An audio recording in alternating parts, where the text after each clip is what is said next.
Good morning students. आज की physics online class में बीएससी पार्ट सेकंड के स्टूडेंट्स का स्वागत है।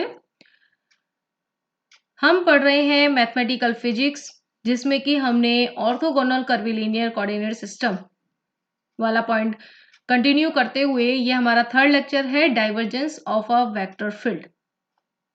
ठीक है, और ये जो डाइवर्जेंस है ये हम निकालेंगे उन्हीं ऑर्थोगोनल कर्वीलिनियर सिस्टम्स में जो कि हम पढ़ते हुए आ रहे हैं। तो चलिए शुरुआत करते हैं हम divergence of a vector field की डेफिनेशन से कि डाइवर्जेंस ऑफ किसी भी सदिश क्षेत्र का डाइवर्जेंस क्या होता है। ठीक है, तो डाइवर्जेंस की जो डेफिनेशन है वो यही होती है कि यहाँ पर जो फर्स्ट पॉइंट है उससे हमने आपको डेफिनेशन लिख के बताई हुई है।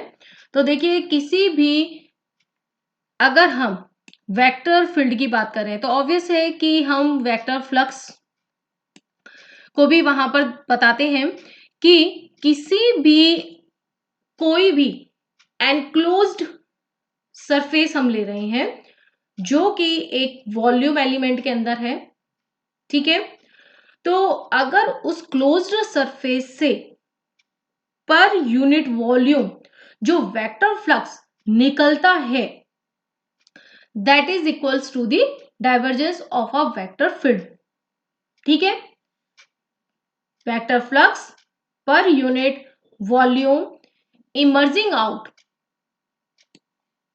of the closed surface of a volume element situated in vector field is known as the divergence of the vector field। यानी कि अगर किसी भी वेक्टर फील्ड के अंदर कोई एक वॉल्यूम एलिमेंट स्थित है तो उसके किसी भी एक क्लोज्ड सरफेस से, किसी भी एक क्लोज्ड सरफेस से जो निकलने वाला वेक्टर फ्लक्स है पर unit volume that is equal to the divergence of the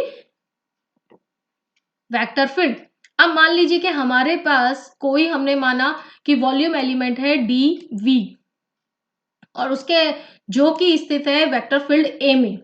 ठीक है, तो इसमें से जो फ्लक्स निकलेगा, flux emerging out from the closed surface that is equal to हो जाएगा ए डॉट डी एस के बराबर। ठीक है, क्लोज सरफेस, क्लोज इंटीग्रल हमने इस पे किया है।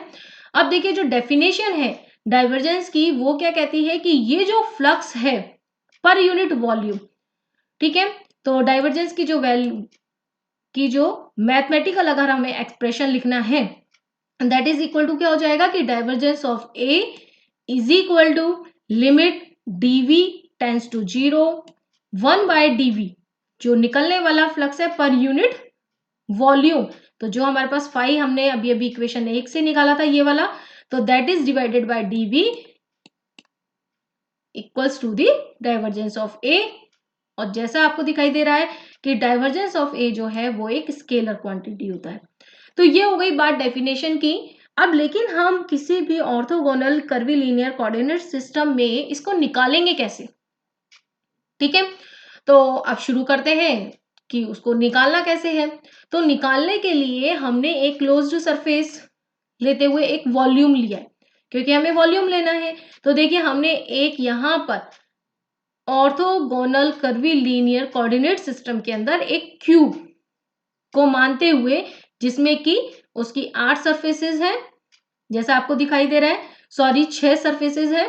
6 के आधार पर 2 U1 में होंगी, 2 U2 में, 2 U3 में। ठीक है, और इसमें हमने एक point P is equal to U1 U2 U3 के ऊपर, यानी कि ये जो वॉल्यूम एलिमेंट है ये कहां पर सिचुएटेड है, P पॉइंट पर स्थित है।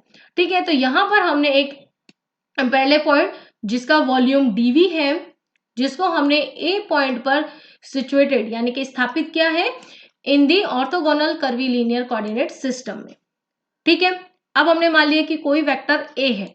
ठीक है, वेक्टर ए मतलब कि जो वेक्टर क्वांटिटी हम लेना चाहते हैं, जिसका कि हमें डाइवर्जेंस निकालना है, तो वो हमने क्वांटिटी जो है वेक्टर फील्ड है, वेक्टर जो जर्नल हमने एक लिया है एक तरीके से कि A is equal to U1 U2 U3।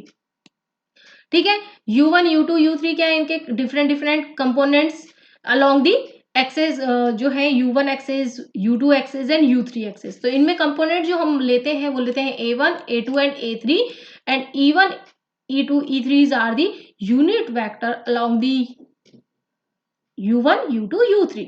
ठीक है, समझ में आ गई बात। अब हम यहां पर देखिए कि अब फ्लक्स की बात करते हैं कि फ्लक्स जो हमारे पास है कि हमने कहा कि P पॉइंट पर उस क्वांटिटी की वैल्यू है A।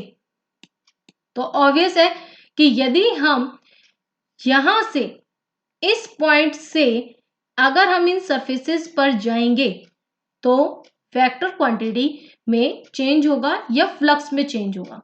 ठीक है, तो फ्लक्स में चेंज हमें देखना है तो वो देखने के लिए हम शुरुआत करते हैं इस वाले A B C D A वाले इस सरफेस की अगर हम बात करते हैं तो यहां पर इस सरफेस का जो एरिया है that is equal to H2, H3, DU2 and DU3। ठीक है, ये इसका एरिया है जो कि ओरिजिन से H1 DU1 दूरी पर है, लेकिन P पॉइंट जो कि उसके मिड में था, इसका मतलब कि वहां पर तो इसकी क्वांटिटी क्या थी, A1 थी, लेकिन अगर हम यहां पर जाएंगे तो इनकी दूरी कितनी हो जाएगी इस सरफेस की, H1 DU1/2 from the point P। तो फ्लक्स कितना हो जाएगा हमारे पास, H1 उसकी वैल्यू कंपोनेंट है, साथ में एरिया क्योंकि A.ds था, इसके बाद चेंज। अब चेंज कितना होगा कि यहां पर देखिए जो ब्रैकेट में हमने लिखा हुआ है दैट इज द चेंज। ठीक है, del whole value of the flux upon the H1 del U1 जो कि दूरी है उसकी, और साथ में ही हमने H1 डेल U1/2 हमने इसे मल्टीप्लाई कर दिया, जिससे कि हम सिंप्लीफाई करके ये वैल्यू हमारे पास आ जाती है phi1 की। अब जैसे हमने इस सरफेस को लिया है इसी तरीके से अगर हम इसके जस्ट अपोजिट वाली यानी कि OEFGO वाली सरफेस को देखते हैं जिसका सेम सरफेस एरिया है। ठीक है, सरफेस एरिया वही सेम रहेगा H2, H3, DU2, DU3 है ना, लेकिन इसकी जो डिस्टेंस है वो हो जाएगी माइनस में। जैसे कि अगर हमने ये मिड पॉइंट लिया था, अगर ये आगे प्लस में थी तो ऑब्वियसली ये माइनस में होगी। ठीक है, तो यहां से हमारे पास सीधे phi1 डैश हमने डैश लगा करके दूसरी सरफेस को दिखाया है, तो इन दोनों में चेंजेस होगा सिर्फ माइनस का। ठीक है ना, यहाँ पर प्लस में है, ये माइनस में हो जाएगा, इसके अलावा और कोई चेंज ही नहीं है। तो यहाँ देखिए कि एक सरफेस पर फ्लक्स इतना है, दूसरे पर इतना है, तो ऑब्वियस है कि जो हमारे पास net flux passing through the opposite surfaces ABCD and OEFGO, तो इनसे कितना हो जाएगा, हम इसको सिंपली सब्ट्रैक्ट कर देंगे और हमारे पास जो है कि अलोंग दी वन डायरेक्शन यानी कि U1 डायरेक्शन में जो हमने लिया है उसमें फ्लक्स में चेंज कितना होगा। ठीक है, तो इक्वेशन नंबर 4 को आपको जो सिमेट्री है वो ध्यान रखनी है।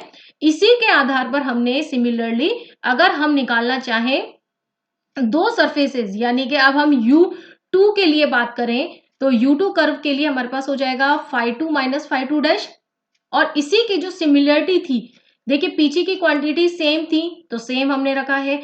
अब देखिए ऊपर वाले में जो चेंज था, जैसे मैं आपको पिछले वाले में भी बताऊं तो इसमें चेंज क्या था कि U1 नीचे था तो A1 and the scalar factors are the other H2, H3। तो इसी तरीके से अब हमें लिखना जो है सिमिलरली कि U2 है तो A2, H3, H1, और जो U3 कर्व है उसके अलोंग जो हमारे पास दो सरफेसेस हैं FADZ एंड OEBC अपोजिट जो सरफेसेस हैं उसके अलोंग जो फ्लक्स में चेंज होगा दैट इज इक्वल टू हमने इक्वेशन नंबर 6 के द्वारा लिख दिया है, जिसमें अब देखिए U3 है, A3, H2, H1। ठीक है, अब नेट फ्लक्स जो इमर्जिंग आउट हो रहा है by the whole volume element वो कितना हो जाएगा, हम तीनों को एडअप कर देंगे। ठीक है ना, कि phi इज इक्वल टू हमारे पास इस तरीके से हो जाएगा। ठीक है, तो यहां से देखिए जो हमारे पास आया है इसको हम क्या कर सकते हैं कि तीनों के लिए हमने यहां से निकाल लिया है इसको। ठीक है, अब इसके बाद हम क्या करेंगे अब ये जो हमारे पास वॉल्यूम है, ठीक है, ये हमारे पास फ्लक्स निकल गया। अब वॉल्यूम क्या है इसके अंदर कि dv is equal to h1 h2 h3 du1 du2 du3, ठीक है। तो टोटल फ्लक्स हमारे पास जो आया है उसमें यदि हम इन क्वांटिटीज को dv की फॉर्म में लिख दें, यानी कि du1 du2 du3 जो हमारे पास आ रहे थे उनको अगर हम dv की फॉर्म में लिखते हैं तो हमारे पास 1/h1 1/h2 और 1/h3 की जो है एडिशनल वैल्यू यहाँ पर आ जाती है। और फिर जो हमारे पास इसकी डेफिनेशन थी डाइवर्जेंस की, अगर हम उस डेफिनेशन के अंदर इसकी वैल्यू को लिखते हैं तो हमारे पास डाइवर्जेंस ऑफ ए जो है वो इस तरीके से निकल के आ जाता है। अब आपको पता लग गया होगा कि जो हमने पिछले लेक्चर में डाइवर्जेंस ऑफ ए की वैल्यू जो लिखी थी वो यहां से लिखी थी, इजी वैल्यू निकलती है। लेकिन एक बार जब तक आप अपने हाथ से करके नहीं देखेंगे आपको ये चीज क्लियर नहीं हो पाएगी कि वैल्यू हमने सही निकाली है या नहीं निकाली है, ठीक है। तो इसको याद रखने का तरीका यही है कि 1/h1 h2 h3। अब जो डेल वाली जो वैल्यूज हमने लिखनी है वो इस तरीके से लिखनी है कि नीचे u1 है तो a1 रहेगा, उसके बाद अगर अदर दो फैक्टर्स u2 के लिए a2 h3 h1 and u3 के लिए a3 h1 h2, ठीक है। तो डाइवर्जेंस ऑफ a निकल गया। अब देखिए ये निकला थ्योरेटिकल, ठीक है। थ्योरेटिकल मतलब कि हमने एक पैरेलल पॉइंट माना, उसके बाद हमने उसकी वैल्यू निकाली। लेकिन हम अगर यदि इसी डाइवर्जेंस ऑफ ए को मैथमेटिकली हम किस तरीके से निकालेंगे ऑपरेटर्स की फॉर्म में, तो उसके लिए हम रिलेशन देखना चाहते हैं divergence of A and del dot A के स्केलर प्रोडक्ट इनके बीच में, ठीक है। अब डेल ऑपरेटर हमने पहले निकाल लिया था, आपको याद होगा पिछले लेक्चर में हम डेल ऑपरेटर निकाल के आए तो उसकी वैल्यू हमारे पास यहाँ पर हमने सबसे पहले वही रखी है कि E1 H1 dot del over del U1 plus E2 upon H2 del over del U2 plus E3 upon H3 del up over del U3, ठीक है। ये हमारे पास गिवन थी, पहले हमने निकाली थी। तो ग्रेड जो डेल फाई की वैल्यू थी तो सिंपली हम क्या करते हैं कि फाई को हम तीनों जगह लिख देते हैं और हमें डेल फाई की वैल्यू मिल जाती है, ठीक है। लेकिन अब इस वैल्यू में क्या होगा कि तीनों ही कंपोनेंट जो होते हैं वो अलग अलग है, इंडिपेंडेंट है। जो हमने कोऑर्डिनेट सिस्टम लिया है उसमें तीनों ही कंपोनेंट्स इंडिपेंडेंट है, एक दूसरे पे किसी तरीके से डिपेंड नहीं है। तो इसका मतलब क्या होगा कि यदि हम एक दूसरे के रेस्पेक्ट में यदि हम डिफरेंशियल निकालेंगे तो वो 0 होगा। अब ये हमने क्यों आपको बताया कि यदि मान लीजिए कि डेल ओवर u1 अगर हमें निकालना है तो उसमें क्या होगा कि ये जो बाकी के दो फैक्टर है वो 0 हो जाएंगे, यानी कि del u1 is equal to हो जाएगा E1 कैप अपॉन H1। तो E1 को हम यहां से क्या लिख सकते हैं H1 डेल u1, ठीक है। इसको हमने इक्वेशन नंबर 10 ए नाम दिया है। अब इसी के सिमिलरली अगर हम E2 कैप और E3 निकालना चाहें तो उनको हम निकाल सकते हैं। यहां पर देखिए बहुत कुछ चीजें हम निकालने वाले हैं, तो इसलिए आप अपने दिमाग में ये ना रखें कि हम ये क्यों निकाल रहे हैं, ये क्यों निकाल रहे हैं। हो सकता है कि हम जो भी वैल्यूज निकाल रहे हैं उनको हमें आगे यूज करना है, इसलिए तो हर एक पॉइंट को आप ध्यान से देखें कि हमने अब इसके बाद क्या निकाला है, ठीक है। एक बार के लिए हमने निकाली है E1 E2 और E3 की values in the form of U1 U2 U3 unit vectors थे, ठीक है। अब ये जो यूनिट वेक्टर्स हैं ये एक दूसरे के क्या है परपेंडिकुलर है। तो परपेंडिकुलर होने की वजह से जो हमारे पास कर्ल की प्रॉपर्टीज हैं उसके अकॉर्डिंग हम E1 को लिख सकते हैं E2 क्रॉस E3, ठीक है। तो यहां से इस प्रॉपर्टी को यूज करते हुए E1 इज इक्वल टू हम क्या लिख सकते हैं H2 H1 del U2 cross del U3, equation number 11 थे। सिमिलरली E2 एंड E3 की वैल्यूज भी हम लिख सकते हैं, ठीक है। अब यानी हमारे पास इक्वेशन नंबर 10 और इक्वेशन नंबर 11 जो है वो E1 E2 E3 की ही दो फॉर्म्स हो चुकी हैं, ठीक है। अब दो फॉर्म्स होने के बाद हमने क्या किया कि हम एक वेक्टर लिया है जो कि है इस तरीके से E1 A1 plus E2 plus E3 अब इसका जो डाइवर्जेंस हमें निकालना है, यानी कि डेल ऑपरेटर जब हम निकालेंगे तो वो del dot A scalar product यदि हमें निकालना है, क्योंकि हम इसी के साथ ही रिलेशन देखना चाहते हैं उसका, तो रिलेशन देखने के लिए हमारे पास क्या होगा, सिंपली इस तरीके से अलग अलग कंपोनेंट्स के लिए स्केलर प्रोडक्ट हो जाएगा। अब फर्स्ट वाला देखिए, तो फर्स्ट वाले में यदि हम E1 की वैल्यू रखते हैं इन the form of U2 U3, ठीक है, तो यहां पर हमारे पास दो चीजें हो गई, एक तो हो गई ये वाली A1 H2 H3 और उसके बाद ब्रैकेट वाली जो कर्ल वाला फैक्टर है। तो यदि हम इसे मान लेते हैं एक स्केलर क्वांटिटी एक वेक्टर क्वांटिटी, तो यहां पर हम यूज करेंगे वेक्टर प्रॉपर्टीज का, जो हमने बहुत सारे जो नियम पहले हमने पढ़े हुए हैं, जब आपने वेक्टर पढ़े होंगे तो वहां पर हमने एक देखिए एक प्रॉपर्टी पढ़ी थी कि del dot phi into B scalar quantity and vector quantity का यदि हमें स्केलर प्रोडक्ट लेना है डेल के साथ, तो उसको हम इस तरीके से लिख सकते हैं। तो यहां पर लिखने के बाद हम फाई और बी की वैल्यूज अलग अलग लिख दें, तो इस तरीके से हमारे पास आ जाती है 14 इक्वेशन के द्वारा। एक बार अपने हाथ से करके देखोगे तो इजीली समझ पाओगे, कुछ भी नहीं है ज्यादा, कोई हमने सेम जो 13 में हमारे इधर वाला था उसको हमने इस साइड लिख दिया, जहां पर 5 आ रहा था हमने इनको लिख दिया, बी की जगह पे ये लिख दिया, ठीक है। तो इसका मतलब क्या है कि हमारे पास जो इसकी वैल्यूज हैं वो क्या आ जाती है, इधर राइट हैंड साइड वाली चीज। अब राइट हैंड साइड जो हमने वैल्यूज निकाली है उसमें देखिए आप ये सेकंड वाला, तो सेकंड वाली टर्म जो हमारे पास है उसमें है डेल डॉट कट, तो इसमें हम क्या करते हैं कि इसको सी और सेकंड वाले को डी मान लेते हैं। तो फिर अगेन वापस हम एक वेक्टर प्रॉपर्टी लगाएंगे जो प्रोडक्ट के लिए हमने पढ़ी हुई है, वो स्केलर एंड कर्ल के जो कॉम्बिनेशन के साथ जो प्रॉपर्टीज थी, तो del dot C cross D, तो D dot del cross C minus C dot del cross D. अब इसमें सी और डी की जगह हम इनकी वैल्यूज रख देते हैं U1 और U2। तो जहां पर हमें ये देखने को मिलता है कि यदि हम इस क्वांटिटी के अंदर देखें, इस U1 और U2 अपने आप में स्केलर है, लेकिन हम जब ग्रेडियंट निकालते हैं दैट विल बी वेक्टर।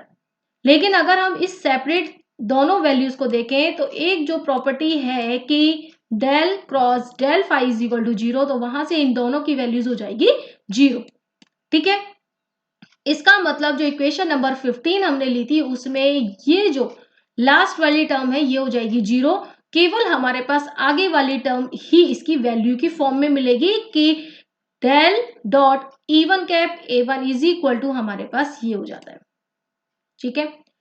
इसी तरीके से सिमिलरली अब हम किसको निकाल सकते हैं, बाकी की जो दो वैल्यूज हैं उनको भी हम निकाल सकते हैं, ठीक है। अब यहां से देखिए हमने क्या किया है कि ये जो वैल्यू आई है, यहां पर जो ये वैल्यू आई है इसको हमने इस तरीके से लिख दिया है, तो डेल डॉट, ठीक है, E1 की फॉर्म में जो बाकी का रिमेनिंग था हमारे पास जो del U2 cross del U3 था, तो यहां पर हमने इसको E1 की फॉर्म में जो हमने पहले निकाली थी 11A, अब आपको समझ में आ रहा है कि 11A से हम E1 की फॉर्म में इसको लिख देते हैं। यहां पर देखिए इक्वेशन नंबर 11A को हमने यूज किया है और यहां पर जो डेल डॉट E1 A1 को हमने E1 की फॉर्म में लिख दिया है, ठीक है। अब from the definition of gradient of scalar field, ठीक है, तो यहां से देखिए जब हम डेल ऑपरेटर यहां से निकालना चाहते हैं, डेल ऑपरेटर हमारे पास है, तो डेल ऑपरेटर की वैल्यू हमारे पास इस तरीके से हो जाएगी, ठीक है।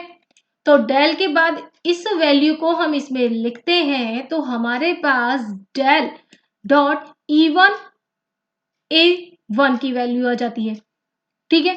अब देखिए वापस यहां पर हमारे पास E1 dot E1 E1 dot E2 and E1 dot E3 की वैल्यूज हमें मिल रही है। तो वापस हम लगाएंगे उन्हीं को ही प्रॉपर्टीज को जो हमने पिछले लेक्चर में भी लगाई थी, तो जिसकी वजह से हमारे पास अब फाइनली जो वैल्यू मिल जाती है डेल डॉट A1 की, that is equal to the first term only, कि जो फर्स्ट टर्म हमारे पास थी वो रह गई कि 1/H1 H2S3 del A1 A2 H2S3 upon में डेल ओवर U1।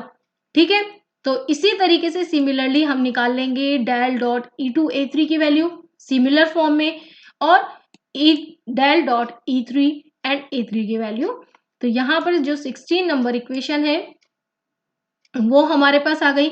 अब देखिए ये किसके कंपोनेंट थे, डेल डॉट ए के, ठीक है, जो कि हमने पिछले अपने लिखे थे कि del dot A equation number 12।